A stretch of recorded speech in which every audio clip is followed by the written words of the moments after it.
मोदी सरकार के खिलाफ 2024 में लोकसभा चुनाव लड़ने के लिए कांग्रेस ने भी तैयारी शुरू कर दी है। 19 दिसंबर को दिल्ली में करीब 28 दलों के साथ इंडिया गठबंधन की बैठक हुई, जिसमें कई मुद्दों पर सहमति बनी। कांग्रेस ये बात जानती है, अगर मोदी से मुकाबला करना है तो इंडिया गठबंधन को एक मंच पर रखना होगा। गठबंधन के अंदर जो अंदरूनी जंग है उसे हर हाल में खत्म करना होगा और मुकाबला ऐसा बनाना होगा जिससे टक्कर दिखाई दे। यानी बीजेपी के खिलाफ विपक्ष का एक ही प्रत्याशी होना चाहिए और इसमें अगर कहीं भी चूक होती है तो मामला हाथ से निकल सकता है। आपको बता दें, सूत्रों ने बताया कि इंडिया गठबंधन की बैठक से पहले कांग्रेस भी होमवर्क कर चुकी है और वो लोकसभा चुनाव में 310 सीटों पर चुनाव लड़ना चाहती है। इसी के साथ आपको बताते चले, इसके लिए मल्लिकार्जुन खड़गे और राहुल गांधी बारी बारी से राज्य के नेताओं के साथ मंथन कर रहे हैं। 18 दिसंबर को कांग्रेस के 40 नेताओं के साथ दोनों नेताओं ने बैठक की और इस बारे में राज्य से फीडबैक लिया गया कि जमीन पर किस पार्टी के साथ गठबंधन से कितना फायदा हो सकता है। वहीं पंजाब में कांग्रेस के नेता परगट सिंह का बैठक के अगले ही दिन बयान आ गया कि आपके साथ किसी भी तरह गठबंधन प्रदेश में नहीं होगा। पंजाब में सत्ता पक्ष में आम आदमी पार्टी है और मुख्य विपक्षी दल कांग्रेस है। बता दें, परगट सिंह ने कहा कि गठबंधन की बात कोई बुरी नहीं है, लेकिन जो पंजाब की राजनीतिक स्थिति है उसको देखते हुए यहाँ पर गठबंधन नहीं हो सकता है। इसका कारण है कि पंजाब के लोगों ने हमें विपक्ष की भूमिका में रहने के लिए वोट किया है। इसके अलावा पंजाब में विपक्षी चौथे नंबर की पार्टी है और चौथे नंबर की पार्टी से पहले दूसरे नंबर की पार्टी मिलकर लड़े तो ये कोई लॉजिक नहीं है। कांग्रेस अगर पंजाब में गठबंधन करती है तो इससे पार्टी को नुकसान होगा।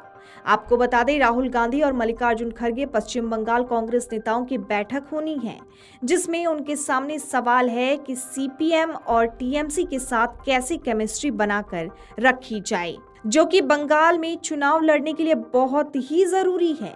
ऐसा नहीं है कांग्रेस के साथ सिर्फ बंगाल में ही ये परेशानी है, बल्कि कई ऐसे राज्य भी हैं जहां पर उनके खुद के नेता क्षेत्रीय दलों के साथ गठबंधन करने के पक्ष में नहीं है।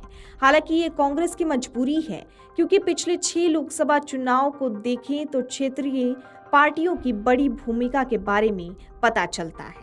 आपको बता दें, 1998 में हुई लोकसभा चुनाव में 220 सीटें ऐसी थीं जिन पर ना तो बीजेपी जीत पाई थी और ना ही कांग्रेस जीत पाई। यहाँ पर किसी तीसरी पार्टी का दावा मजबूत रहा। इसी तरह 1999 में 247 सीट, 2004 में 260 सीट, 2009 में 221 सीट, 2014 में 217 सीट और 2019 में 188 सीटों पर किसी अन्य दल का प्रत्याशी जीता। यानी पिछले 6 लोकसभा चुनाव का अगर औसत निकाला जाए तो 225 सीटें ऐसी रहीं जहां पर कांग्रेस या बीजेपी के अलावा किसी तीसरे दल का दबदबा रहा।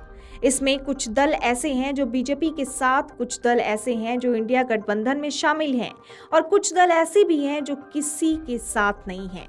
कांग्रेस की नज़र में भी ऐसे ही क्षेत्रीय दलों पर है, जिनके सहारे वो 2024 में बीजेपी को दिल्ली की कुर्सी से उतारने का प्लान बना रही है। आपको बता दें, क्षेत्रीय दलों के आगे कांग्रेस कितनी मजबूर है, इसका उदाहरण कल की बैठक में अरविंद केजरीवाल द्वारा लिया गया खड़गे का नाम भी है, क्योंकि पहली बार ऐसा हुआ कि जब इंडिया गठबंधन में सबसे बड़ी पार्टी होने के बाद उनकी तरफ से पीएम का चेहरा कौन होगा, ये भी क्षेत्रीय दल तय कर रहे हैं। केजरीवाल का समर्थन ममता बनर्जी ने भी किया और इस बात से एक बात साफ होती है कि वो राहुल गांधी के नाम पर सहमत नहीं होंगे। हालांकि अपना नाम उठने के बाद खड़गे ने सिर्फ ये कहा कि जीतने के बाद ही पीएम उम्मीदवार का नाम तय होगा। वीडियो डेस्क अमरउजाला.com। अगर आप ये वीडियो YouTube पर देख रहे हैं तो हमारे चैनल को सब्सक्राइब करें और बेल आइकन को दबाना ना भूलें। अगर आप Facebook पर ये वीडियो देख रहे हैं तो हमारे पेज को लाइक करें।